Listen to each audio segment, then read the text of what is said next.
of programs that compose the center.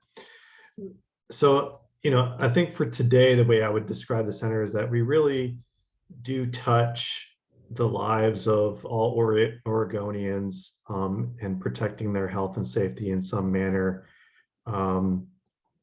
Whether it is ensuring that the drinking water systems that serve drinking water are providing quality drinking water free of contaminants, whether it's ensuring patients' health and safety as they walk through or get treatment at hospitals, or receive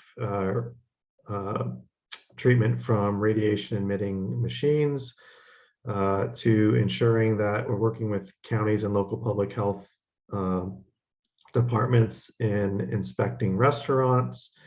And we even take on programs, where Oregon is a pioneer and doing things that are a little different, related to medical marijuana, and now our psilocybin services section. We also license professionals. So anytime you go to, let's say, a salon or a barber shop, you see the license of a barber or a hairstylist, that's this center and health licensing office. So we're really just a really comprehensive and eclectic mix of programs that work every day to ensure that Oregonians' health and safety is protected. And we also do some education and assessment as well related to environmental health, and the way that the environment interacts with human health. So that's that's kind of my basic introduction to the center, and the center section managers are here today to describe a little bit more in detail what each of their sections do. So Sessa, I don't know who is first, but I'll be happy to turn it over to our first section. Thank you. And I did just get a message with apologies from David that he's not able to join. Would you be able to give an overview of the drinking water services program? Thank you. Sure. I was afraid of that. I didn't see Dave's name on the Zoom chat here. Well, as I mentioned, drinking water services, it's a section within the center. The primary responsibility of that section is to enforce drinking water standards from public water systems. And we do that by implementing the Federal Safe Drinking Water Act. And there are also state laws that pertain to public water systems as well. So, and that depends based on the number of connections that a system has. So we regulate large systems such as Portland Water Bureau or City of Salem, and make sure that the delivery of drinking water to their customers and water users meets federal and state standards. And we also delegate some of those functions to county local public health departments to monitor kind of smaller public water systems. And they might be as small as like a mobile home park, or kind of like a resort, or kind of facility. But we do not, so I would say this is related to anything that's we would consider a community water system or a public water system. We wouldn't regulate people's private domestic wells. So if you're pulling water out of a ground from your own well, that's not something that drinking water services would cover. But we do have we used to have a domestic well safety program, and we are in the process of trying to resurrect that with some legislative funding, hopefully. And that's located in environmental health, which you'll learn about a little bit later. So that's drinking water services in a nutshell. So I don't know if anyone has any questions about my intro or about drinking water services in general. Thank you. If you have questions, feel free to unmute yourself, raise your hand, use the chat. We'll pause for a few seconds to see if there are questions.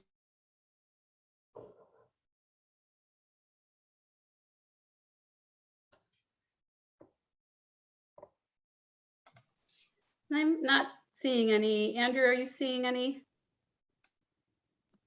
No, no questions that I can see. So as we have all learned in the past 2 years, fluidity, flexibility is the name of the game. Gabriella is going to be joining us in about 10 minutes.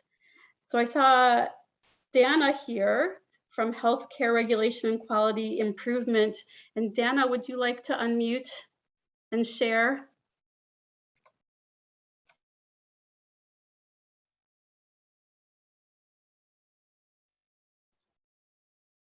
Hey there, this is Dana Silver. So I'm assuming you're talking to Dana. I know Dana's can be Dana's and Dana's can be Dana. So hey there, everybody. Again, Dana Silver. I use she, her pronouns, and I am the section manager for the thing called Healthcare Regulation and Quality Improvement. I put in our name and our where you can get kind of a quick link to our section. I'd love to kind of show you a visual, but I don't really have that, so I'm just going to talk through it. But if you have any interest and want to kind of know who regulates hospitals and where to find out stuff about that. How about EMS? The same thing, you can go to that link. So the one thing, how many minutes, do we have 5 minutes or how many minutes? I had 10 minutes put on my calendar, so I want to make sure that I don't take anybody else's time. Yeah, Dana, 10 minutes is great. Oh, okay, yeah. So I'll try and keep it to 5 and then we'll see about questions. But anyway, so we have a funny name, but as the name says, we do a lot of healthcare regulatory. Our healthcare regulatory is mostly about health and safety. So when you think about healthcare regulatory, I know there's reimbursement regulatory that people think about. There's really specific requirements around, the employment and the staffing and all that kind of stuff. But we really do the health and safety writ large. So we don't do payment types of things. We do both facilities, hospitals, ambulatory surgery centers, dialysis facilities, birthing centers, and the list is 22 long, so I won't give you all those, but that's just kind of an example. We do not do long-term care facilities. So when you hear facilities, that's obviously over at ODHS. And we do have some individuals. We also license ambulance agencies. We review the ambulance service area plans that there's a county connection there. And we also have the individual EMS providers, paramedics, EMTs, and we have hemodialysis technicians. So we have a couple of people and mostly facilities. The regulatory, one of the important things is that there's state licensing regulations and there's federal CMS certification health and safety regulations. And those two Venn diagrams overlap to about anywhere from 62% to 100%. So a hospice facility requirements for the state are almost identical to the requirements for the federals. For hospitals, not at all. There's lots of extra requirements for hospitals from a state perspective than there are from a federal perspective. So, and we function as the state survey agency for Center for Medicaid and Medicare Services. So we do both the federal and the state work. In other words, the county connection for you all is psychiatric hospitals, behavioral health settings, things like that. We do regulate the hospital part of that and the units. We don't regulate, obviously, the other type parts of the psychiatric and behavioral health services that you all know about from a county connection. So if you're thinking about a psychiatric hospital and have questions about that, that is us. And if there's a complaint or you want to make a referral, that's our group. So you can find us on that one link, HCRQI. There's a couple of other quick links, and you can do complaints for Oregon hospitals. You could probably also find us. So when it comes to questions about what hospitals are required to do and what they should be doing, you can certainly ask us those questions. And that's mostly our county connection as far as facilities go. Rural health clinics, all the things. Do you regulate fill in the blank? That's a most common question that we get and something that you'd be interested in. And we may or may not. Do you regulate urgent cares? Do you regulate doctor's offices? Do you regulate this and that? Do you regulate home health? Yes, we do. So, so those are the types of things. The other thing that we have is the policy focus. So we have several advisory committees that we staff, not the least of which is the State EMS Committee, the State Trauma Advisory Board, the State Stroke Committee, and the Hospital Nurse Staffing Committee. So those are some advisory committees that we work with to work to make the systems better. Looking at making the EMS system as good as it can be, looking at the data, studying the EMS data. We have EMS data, and some of the counties are more interested in it than others, but we have the data systems, we have the EMS for children's and other types of ambulance and EMS regulations. So that's kind of the policy side of our regulatory. The other thing is that we're always keeping up with regulatory innovations, things like hospital at home or telemedicine, things like that. How do you regulate that? What are the requirements? How do I get started, et cetera, et cetera. And then we have one kind of other area, it's called certificate of need. If you want to build a new hospital or a new nursing home, we have a process and a system by which applications are given to us. And that's a pretty heavy community engagement type of a conversation. Some of you may know about Kaiser Westside. You may know about the Eugene Springfield hospital some years ago that moved around, and Sacred Heart River Bend was built. That was a certificate of need process. The psychiatric hospital that's proposed in Wilsonville, things like that. So we have that program too. I think the county connections, I do want to emphasize those. It is the EMS and your EMS system at the county level.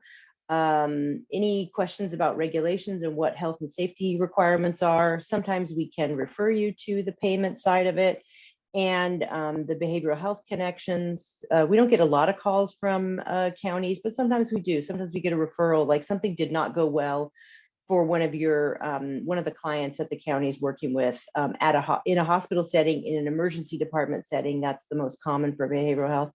And then finally, not least, is the disaster and emergency preparedness. So what can we do? What flexibilities are there?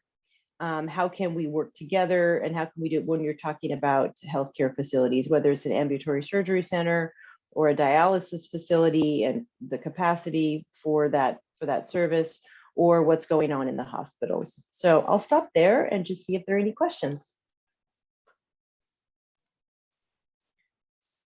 Again, if you have questions, you feel free to unmute, raise your hand, use the chat function.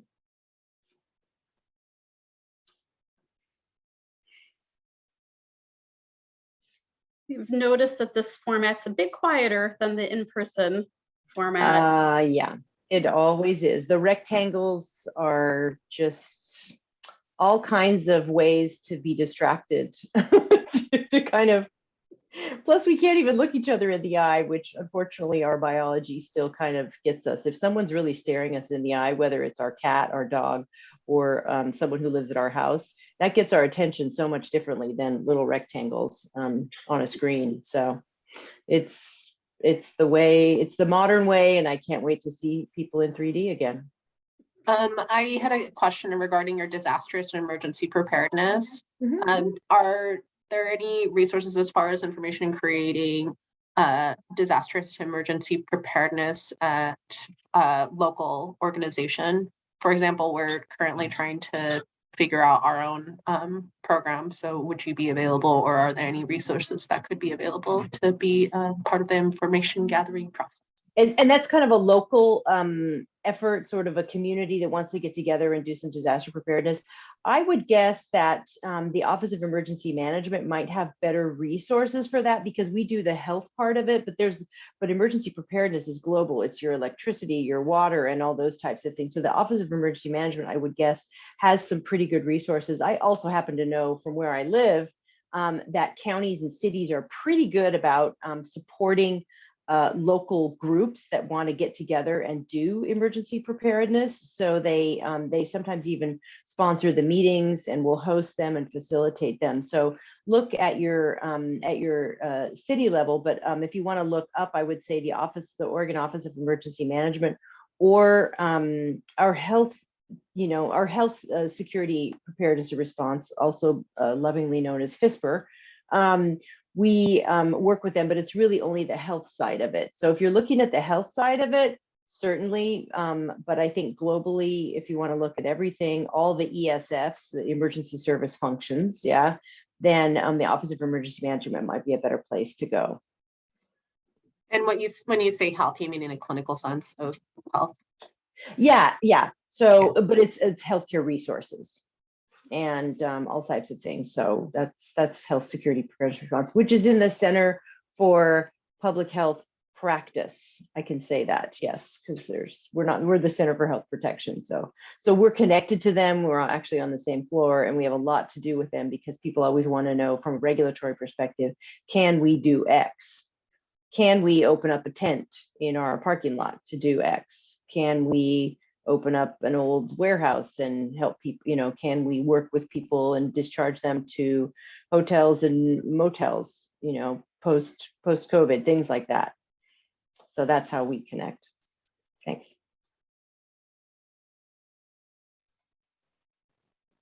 There are other questions? Can feel free to unmute, raise your hand, use the chat. No pressure for the camera. It's all good.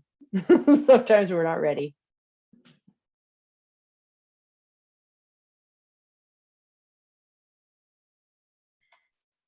I'm not seeing anything. Andrew, did I miss anything? No, I'm not seeing any questions either. Yeah, we're taking people's lunch too. So Yeah. that's a special challenge. Okay. Thank you, Thank you. Dana.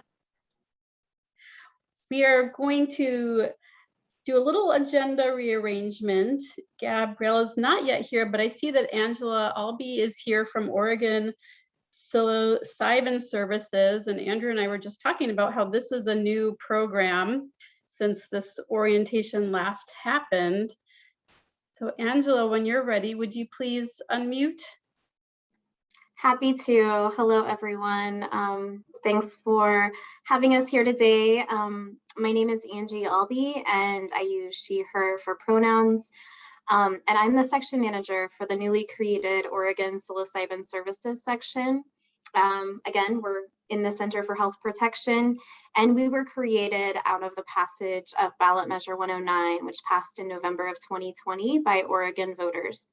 Ballot Measure 109 is otherwise known as the Oregon Psilocybin Services Act, and basically creates a regulatory framework for the production of psilocybin and psilocybin products and the provision of psilocybin services.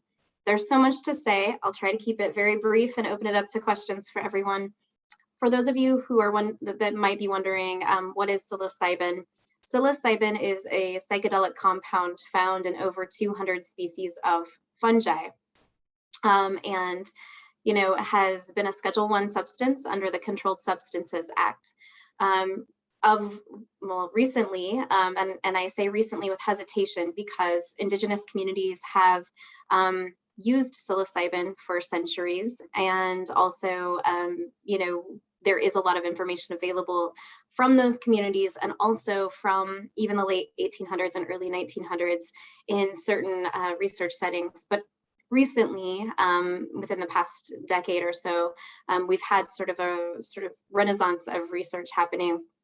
Academic institutions, medical institutions, and others have really started to publish research findings showing that psilocybin can be beneficial for wellness, anxiety, depression, trauma, etc. Some of those findings, if you're interested, I'll post our website in the chat box. You can find that in our scientific literature review, which has also been translated into Spanish. Because there's not a lot of time and there's so much to say, I'll just, sort of wrap up with, there are 4 licensure types under Measure 109. So we are working right now in the development phase, which started in January 1st of 2021 and goes until December 31st of this year, to really build the framework for this section's work and implementation. We have an Oregon Psilocybin Advisory Board, which is governor appointed. They serve 4-year terms, and they provide recommendations to OHA about, really the regulations and the rules and the framework for building this program.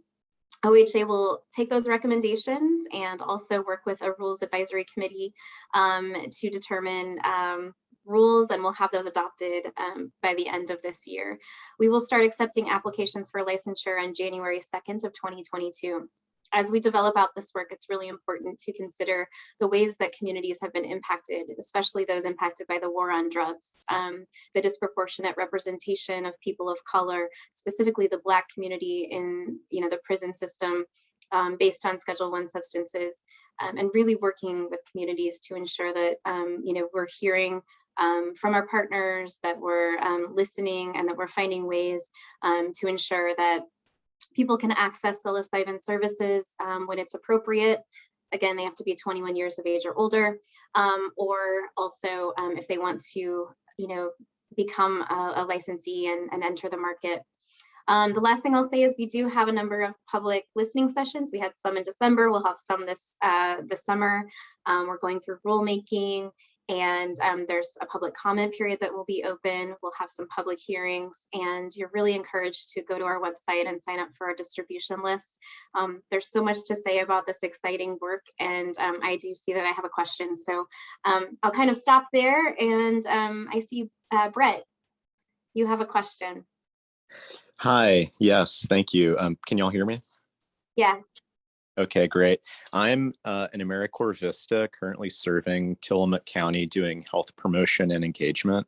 And after my service ends, one thing that I would really be interested to do in Oregon, I've been living in the state since 2010, would be to help educate residents about the potential for psilocybin therapy in their lives, as well as make sure care providers across the state, particularly those in rural areas, are educated about the kind of conditions that may benefit from psilocybin therapy. Are there any plans in place to facilitate that kind of education? And just personally, would you have any suggestions on how someone interested in doing that kind of work could proceed? Yeah, thank you, Brett. Thank you for the work you're doing and for bringing that up. First, I'll say, because I didn't capture this, is that the Measure 109 model does need a lot of education. It does not create a consumer market similar to cannabis. It's very different. So there's no consumer market. There won't be dispensaries. Psilocybin has to be cultivated indoors and consumption can only take place at a licensed service center. So it's very much a regulatory framework. So the education piece, as you point out, is really important. There will be lots of work done both by the agency and partners, really getting information out to communities. And I did put the website information in the chat box, and I would encourage you to visit the website, look around at some of the work that's already taken place, some of the information we have posted. You can listen into public meetings, provide public comment and specific, usually at the end of the meetings, we have some space for public comments. We also have, job openings coming up. And as far as, we're the first in the nation, the first and only state in the nation actually implementing this work. There's a lot of legislation being drafted to do something similar in various states, but we're the first. And so we're getting reached. We have a huge number of folks interested in working with us. And right now we're a team of 4 people, and it's been a team of 2 people until the beginning of January or the beginning of December, where I was able to hire 2 more staff members. So as we grow out our team and develop, there will be additional opportunities, but I would say please stay tuned, please stay in the loop. I also put my email address in if you have any questions. And thank you so much. Hopefully we'll have a lot of information available. The last thing I'll just say is I'm going to put a plug in. We have a community interest survey that closes at midnight on February 6th. We're trying to find out how many people are interested in accessing services, how many people are interested in being one of the 4 licensure types, and also whoever has a training program, they'd like to have OHA approve.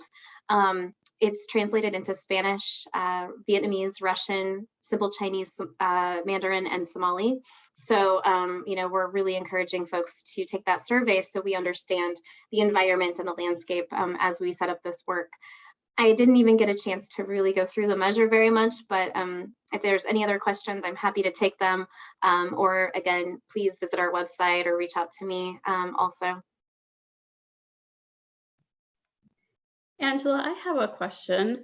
Could you speak a little bit more about the work being done with community partners to increase access and provide education, what the process of engaging with community partners looks like?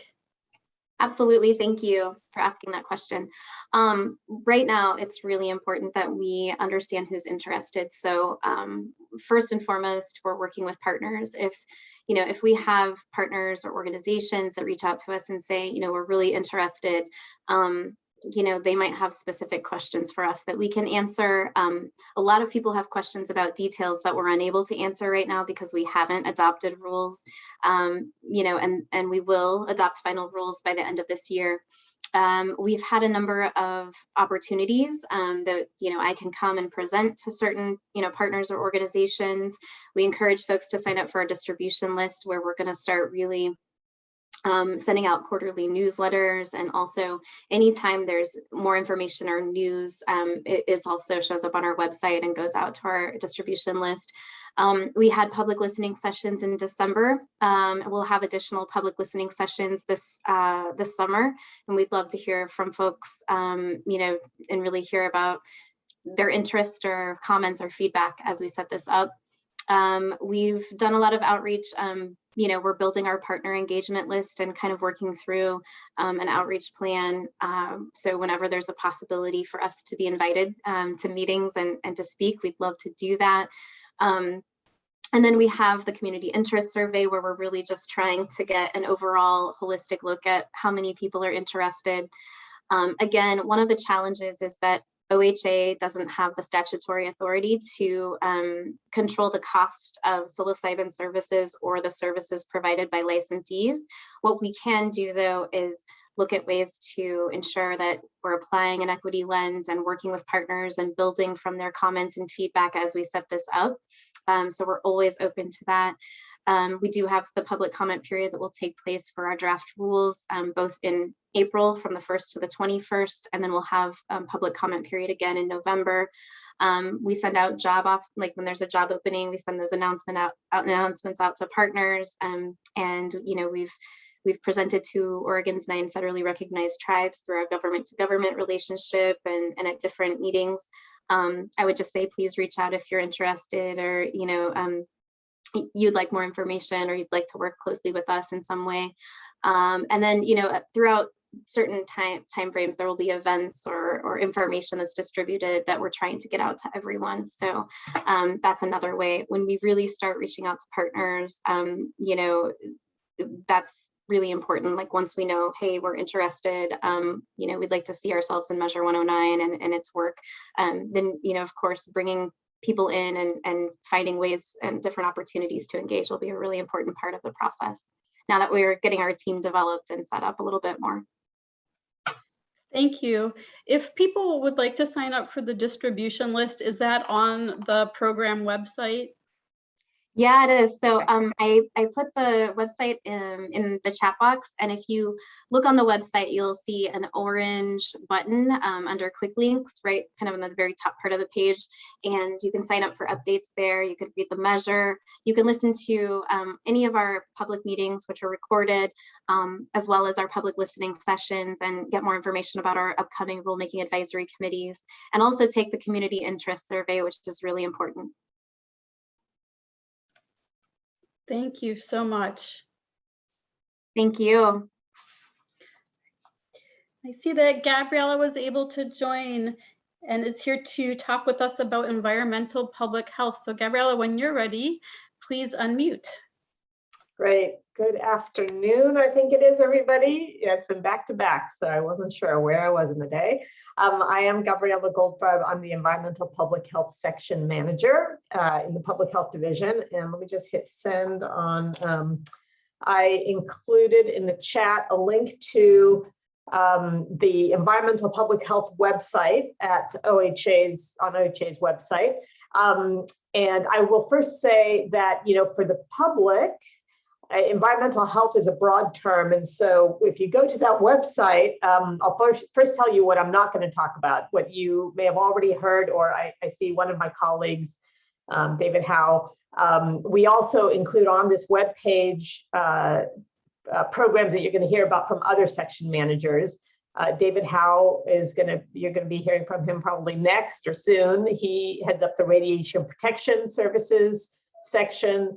And you'll also see on that page reference to drinking water. And you'll hear, if you haven't already heard from David Emmy, you will hear from David Emmy, who oversees the drinking water services section, which focuses on public water systems. Other than those two areas, public water systems and radiation protection, all other aspects of environmental public health that the state carries out happen out of the environmental public health section. And so we have about 24 programs that we operate under kind of 3 umbrellas, or 4 umbrellas. I'm sorry, I should say that we've organized.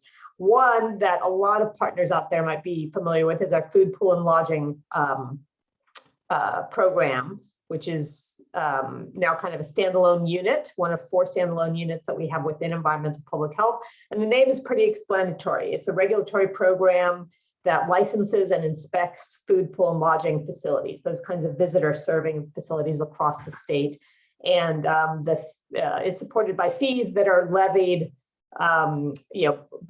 paid by those licensees. And so it tends to be the best funded up to now, the best resourced program, environmental health program in the state.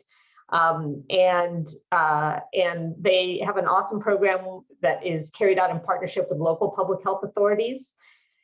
And it is super strong and has been operating like a well-oiled machine for a long time, but it also has been for many local partners as much environmental health as local partners have been able to carry out, because it's the only one that has been resourced consistently because it's paid for by fees. I would say the other units that we have under our surveillance program, which focuses a lot on data related to water, radon, air exposures, kind of in partnership with the Department of Environmental Quality, and also kind of all the informatics. How do we look at what's happening, for example, at the county level, asthma rates compared to air quality or something like that. And outreach and education around radon, outreach and education around private drinking water wells, which are not regulated by our public water systems. So if there's a private domestic well, so that surveillance unit kind of supports all of that kind of work. The other 2 units, we have what's called our assessment unit, which is where all our toxicologists are located. We partner a lot with the Department of Environmental Quality and sometimes the Environmental Protection Agency. Those are environmental agencies that tell us what's in the environment. And then they come to OHA to ask, what does it mean for public health if they've found contaminants in air, land, or water? So we provide that expertise and kind of risk communication and how do you communicate to the public about understanding where there is and is not harm to health from exposures in the environment. The other, under that assessment program, the other major part of that unit's work is our climate and health program, which has been a growing body of work because the growing importance of climate impacts. All of us have lived over the past year with the reality of, from the 2020 Labor Day wildfires that blanketed the entire state in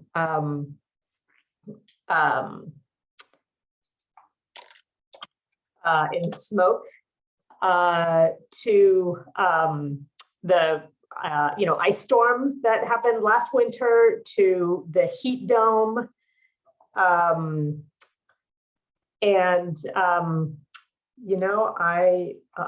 very sorry. I'm getting some messages from our deputy director who's in front of a legislative committee and asking me some questions. Let me just ask if she's in the committee right now. I may have to hand it off momentarily and circle back.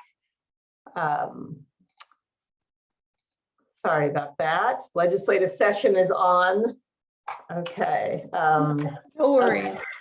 Let me just tell you, I'm presenting to partner orientation. We'll circle back in a few minutes. So sorry for that distraction. Anyway, I was talking about climate and health, and of course, we all experienced the devastating heat. That really has elevated in, I think, all of our minds, and certainly many of the partners who we've spoken with or tried to work with in the past, that climate effects are real and happening now, and we really need to support our communities to address them, and particularly the people who are most vulnerable. It tends to be communities with low income, communities of color, tribal communities. All of these folks are on the front lines of climate impacts and are really have to be priority populations. If we are serving those populations, we're serving everybody's needs. But that is a growing body of work, and the governor issued an executive order in March of 2020, alongside the emergence of the pandemic, recognizing that these climate impacts are as much of a threat. And so our agency was dealing with two global crises at the same time as we've been dealing with these climate impacts. So that is a really important body of work, and we're very excited that the 2021 legislature, in funding public health modernization, made environmental public health work with a focus on climate an eligible use for modernization funding.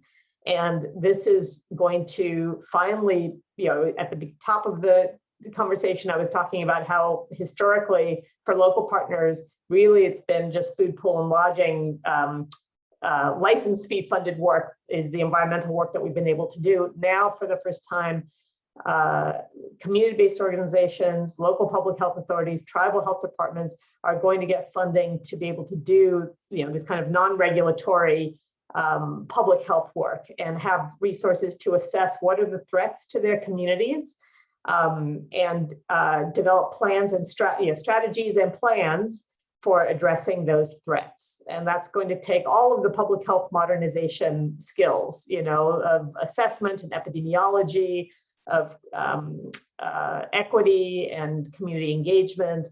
And we're really excited to take up this work. OHA got some new resources itself to expand our team. All these programs that I've been talking about, except for the food, pool, and lodging, we've had the same situation of not having much state-funded support until this modernization funding came around.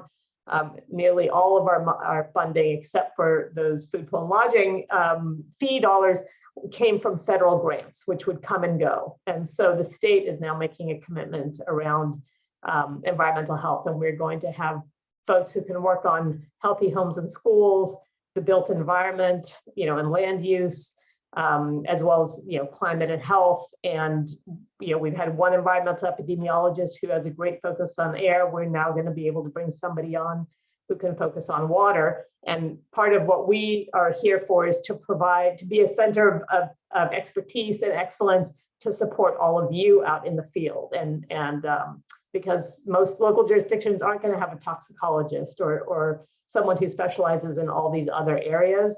And that's what we want to be able to do and will be able to do to support our partners as you all are developing solutions that address the needs of your community to build that resilience to climate change and to adapt. And also, there's a lot of investments that are going to be coming down the line to reduce greenhouse gases. And you do that by providing alternatives to fossil fuel transportation, for example.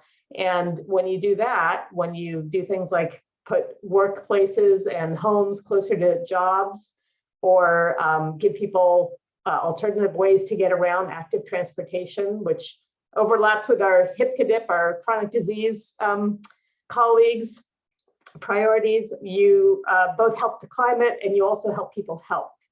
But the folks who are reducing greenhouse gases, for them at the end of the day, they just care about reducing the gases, but we care that they make those investments and make choices that also maximize the health benefits of those investments. So that's a really important role for public health that is a priority for environmental health, and that we really want to support our partners in doing that. If you have the resources to work with colleagues in transportation and planning commissions, sit on advisory committees, so that you can say, great, you want to reduce transportation emissions, do it over here where there's, a community whose health would be greatly improved by investments in housing and transportation. So that's another huge priority for environmental health, and a big opportunity for partnership with all of you. So the other area that I will touch on is under kind of the Healthy Homes scenario. We also have programs related to supporting identification of childhood lead poisoning and supporting our local public health partners, or stepping in for them when they don't have capacity to deal with poisoning cases, and to do a lot of prevention work around that. Lead paint prevention by enforcing requirements for contractors and others who do work on buildings with lead paint to make sure that these lead safe work practices, clandestine drug lab cleanup. So there's a whole kind of sphere also of these kinds of different programs. And we have a brand new program that we will be standing up that the legislature provided last year called the Healthy Homes Grant Program. And that will be OHA providing grants to third-party organizations to do comprehensive healthy homes work. So whether that's somebody needs a accessibility ramp and to fix a leaky roof so you don't have black mold growing in the house, and swap out a wood stove for a heat pump so that the child with asthma is not heading to the emergency room because their asthma attack is being triggered.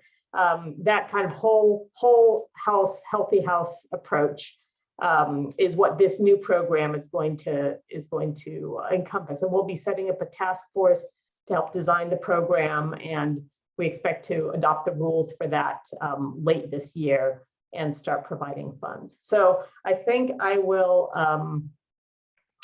wrap up there and see if there's any questions. There are 24 programs within environmental public health, so I just touched on a few. But if you have questions about a particular environmental health issue or concern that you have, I put my email in the chat, and I'm happy to follow up with you separately. Thank you so much for making the program connection with modernization, public health modernization, and also community engagement, which we heard about last week. I appreciate that. Those concrete examples are helpful. So again, if you have questions, please raise your hand. Feel free to unmute, put things in the chat. I'm not seeing anything. Andrea, are you seeing anything? No questions at this time. Okay. Great. Anyway, thanks everybody. Thank you, Bye-bye. Gabriella. Appreciate you being here. Okay. David Howe is here also to speak with us about radiation protection services. And David, when you're ready, please unmute and go ahead. Great. Good afternoon. Can you hear me? Perfect. My name is David Howe. I'm the section manager for the Center for Health Protection's Radiation Protection Services. And just kind of starting off, everyone in our state, everybody is impacted by positive use of radiation. And some examples of that would be your dental x-rays to go in and search for cavities, and they take pictures. Heart studies that use radioactive tracers. Brain cancer treatments that use a very powerful cobalt-60 radioisotope to penetrate tumors and treat them. Checking for the integrity of food product packaging by industrial x-ray systems. The safety of your roads and asphalt is tested by moisture density gauges so that you don't go 60 miles an hour over a pothole. And then the strength of buildings, steel girders are tested using industrial radiography cameras to make sure that there are no cracks in the girders that support, high rises or skyscrapers. Well, behind all of that, and to ensure the safety of the public and proper use of radiation, is our section. And we have we're authorized to have 18 members. We're currently going to be hiring 3 new inspectors, and we regulate over 4,200 facilities throughout Oregon. We do radioactive material licensing. We do electronic products, which would be, like I mentioned, X-ray machines for cavities. We also regulate tanning. And a lot of states in the country do not regulate tanning, but that is a lower form of radiation. Half of our staff are radiation health physicists, and they're trained to go out and do on-site inspections and respond to emergency situations. And I'm going to talk a little bit about that. And as I mentioned, our goal is to protect the health and safety of all Oregonians from unnecessary exposure to radiation, and to promulgate beneficial uses of radiation, because they are all around us and it's very, very powerful. It's going to go into a little bit about our programs. We get our statutory authority to be the sole regulatory state agency in Oregon.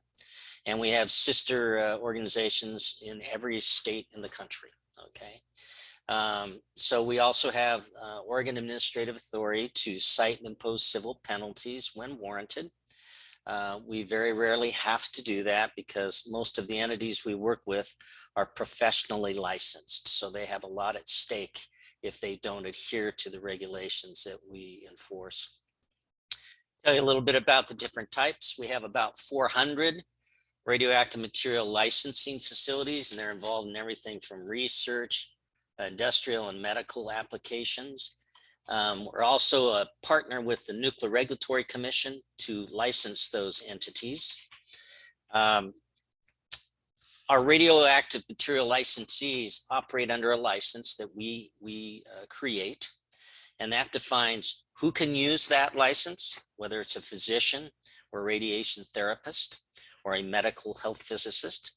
It says what type of radioisotope they can use, how they can use it, the amount of the isotope that they can have, and the procedures it defines that they can use it for. We recognize other state licenses that are issued for the use of radioactive materials. So there's reciprocity between our states. Our staff, as I mentioned, complete on-site facility inspections, and they inspect against those specific license conditions, make sure they're adhering to them. We also issue special permits for transportation of radioactive materials around the state. Most people aren't aware, but there's a large volume of semi-trucks that move throughout our state that are moving materials for disposal, okay?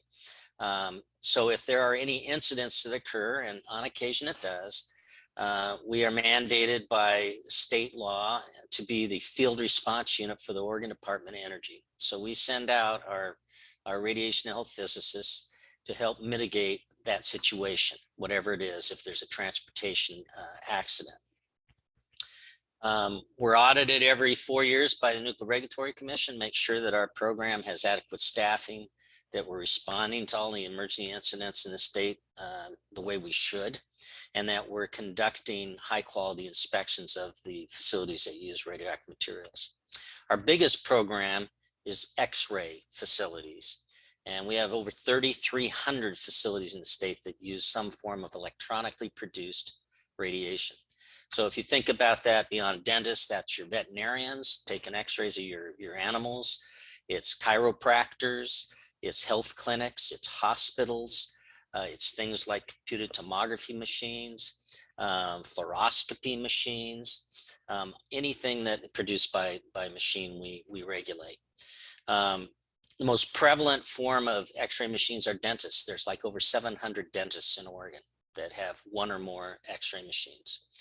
So our inspectors go out on site. They're trying to ensure the equipment is being used properly, that the operators are properly trained, have received the right kind of training. We make sure they're properly licensed. So that would be things like, or folks like dental hygienists, radiologists, radiation therapists, or radiation technologists. the ones that actually operate the machines when you go into a facility. If we have any licensing non-compliances, those are referred to their professional licensing boards because they issue individual licenses. We don't regulate individual licenses. We're looking at the X-ray systems and the people that use those systems. We have close working relationships with the Oregon Dental Board, the Oregon Board of Medical Imaging. They are the professional licensure body for all the technicians that use X-ray machines. We also actually serve on their advisory board in an ex officio capacity because our rules overlap each other so much. We also regulate mammography facilities. There's over 100, well, there's 105 mammography machines in the state of Oregon, and we work with the Food and Drug Administration on a contract basis to inspect those. And then finally, we have about 400 tanning facilities. And we inspect those again for safe use of the equipment, that the operators have been trained, similar to the X-ray machines. This is a little exceptional because tanning doesn't have professional boards that regulate the users of tanning beds. So it's a little more problematic for us. There isn't quite the same standards there, and that makes it inherent to have different kinds of problems. So we work with them. As far as two other areas that we're heavily involved, I mentioned about emergency response. We triage approximately 80 incidents a year, and those can range from big time things like Fukushima. That took us offline for our field staff for about 6 months, dealing with allaying public fear and perception of radiation exposure from Fukushima. In reality, there never was any threat of actually being exposed to a health level of concern in Oregon, okay, let alone anywhere in the US contiguous states. But that doesn't mean there isn't a huge volume of questions about it, and trying to, like I say, answer those questions and make sure everybody's okay. We did set up a monitoring program to, again, help assure the public that we were good. So we monitored seawater, some tap water, and sand, surf water type things, plus ambient air to make sure that, you know, things weren't coming from Japan. Most people pictured it being some type of a death cloud that was going to float over us and drop down on us, which that's not how radiation works. We also do incidents like recycling centers that have portal monitors for trucks that come in that might have hospital waste from certain procedures that are done.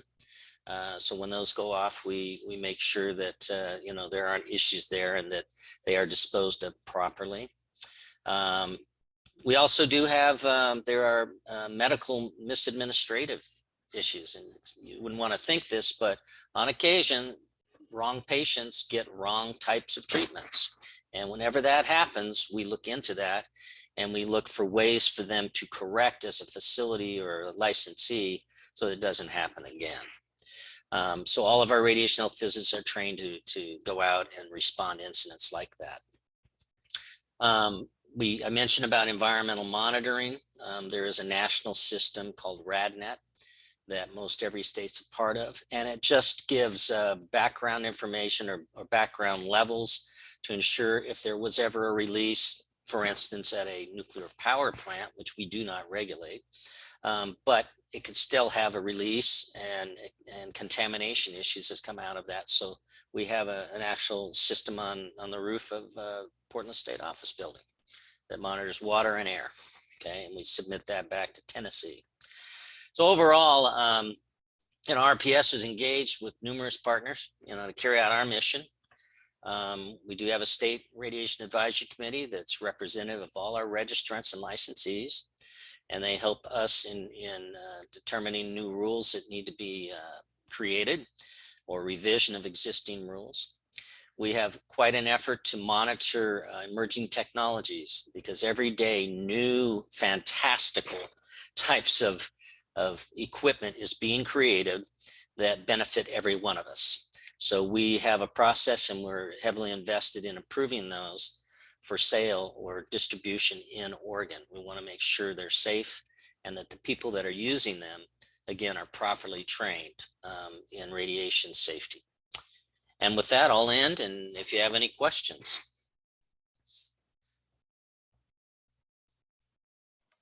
Thank you, David. Questions? Please feel free to unmute, raise your hand, put them in the chat.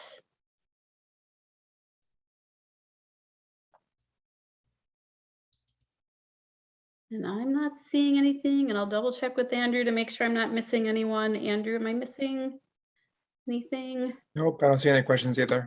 Okay. Okay, well, thank you for your time. Thank you so much for being here. Appreciate it. You're welcome. Have a good day. Thank you, you too. Then last presentation on our agenda today, Megan Lockwood is here to talk about Oregon's medical marijuana program. And Megan, when you're ready, please unmute and go ahead. Hi, everybody.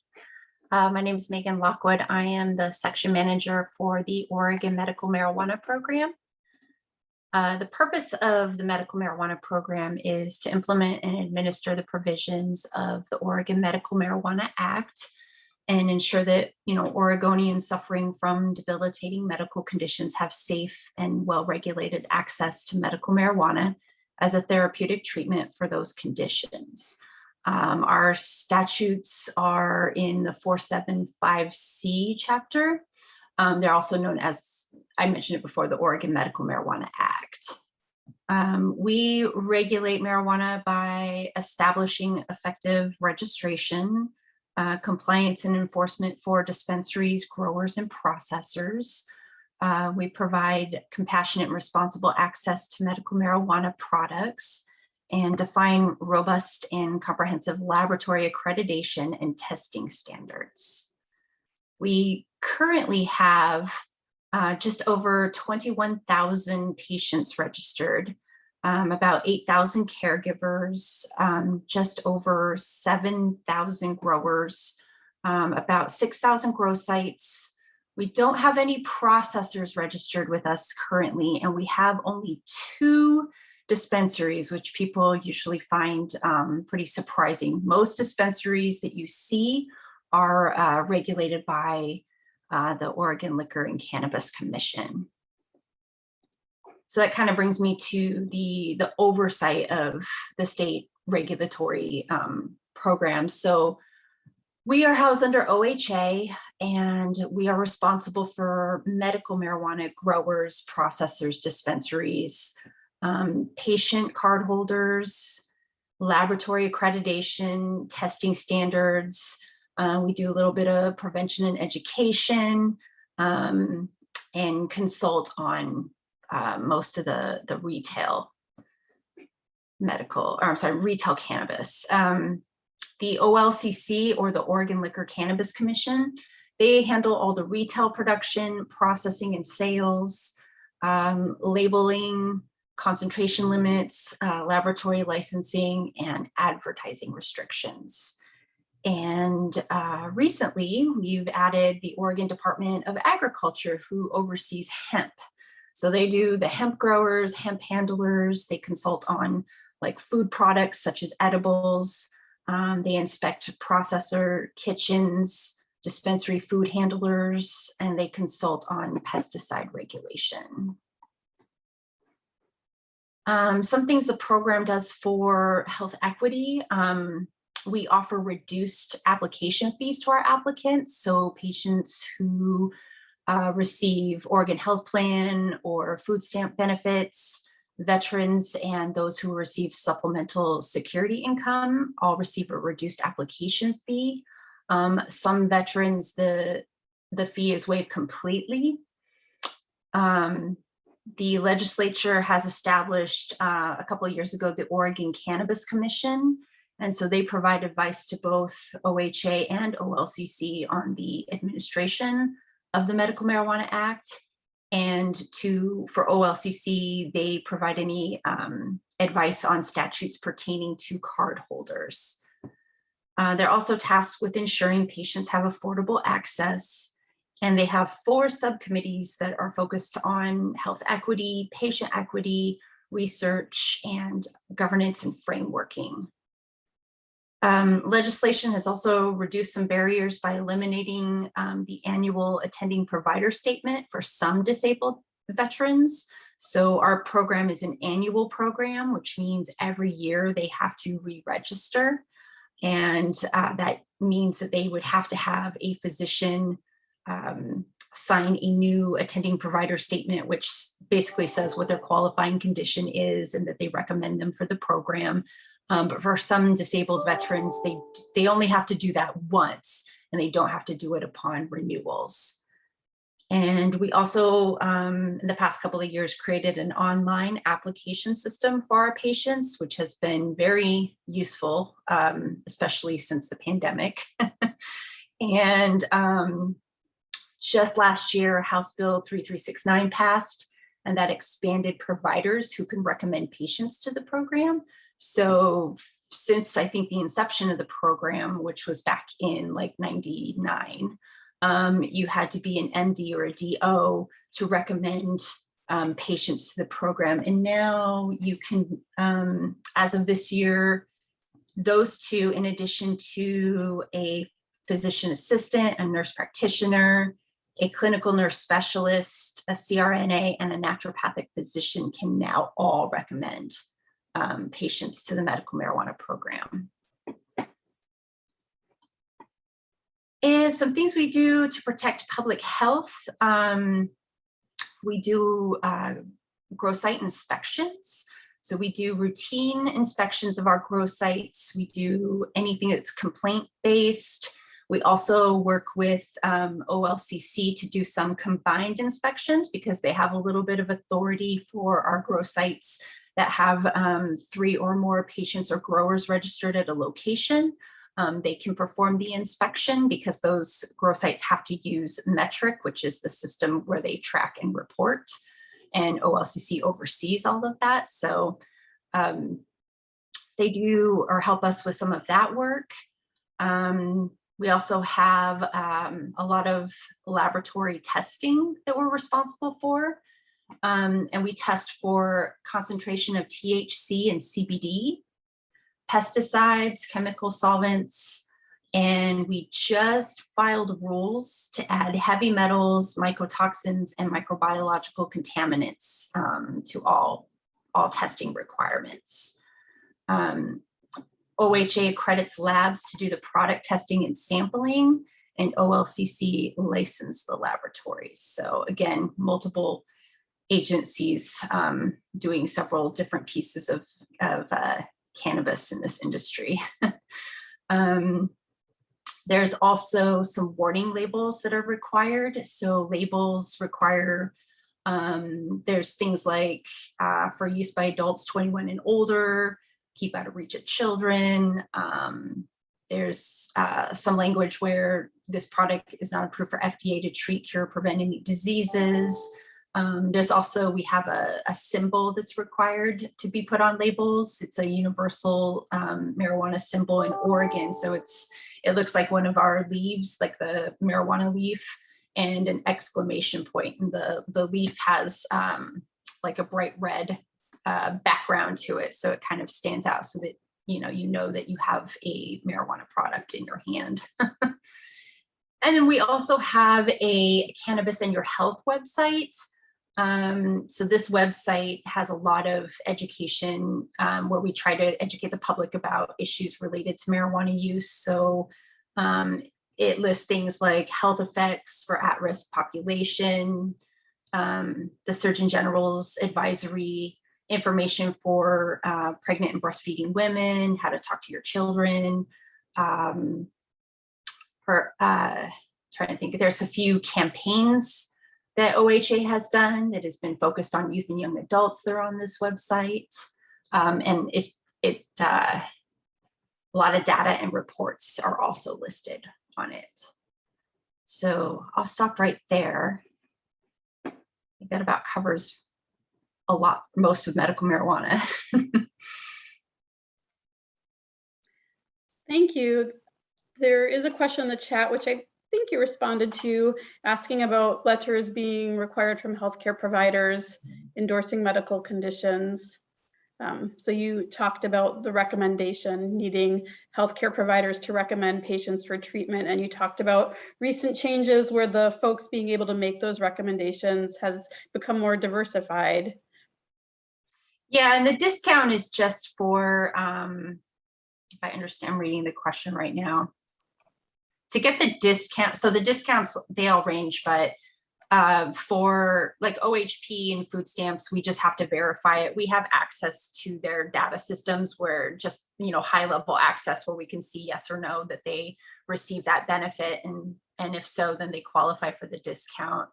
For veterans, they have, try to think of the name of it, but they have, the VA gives them a summary of benefits letter is what it's called. And so the summary of benefits will detail if their, you know, what their service connected disability rating is, and some other information that we use, like if they're employable or if their service connected disability has prevented them from working, things like that. So based on the different laws that we have, if they have some of that specific language, they get a discount or they get the fee waive completely.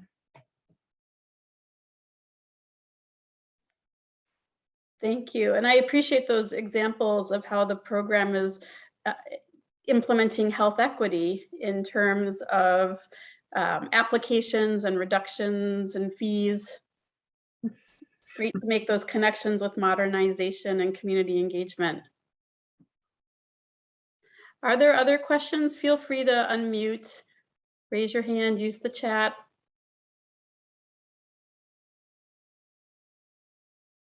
I'm not seeing anything. All right. Well, Yeah. thank you so much.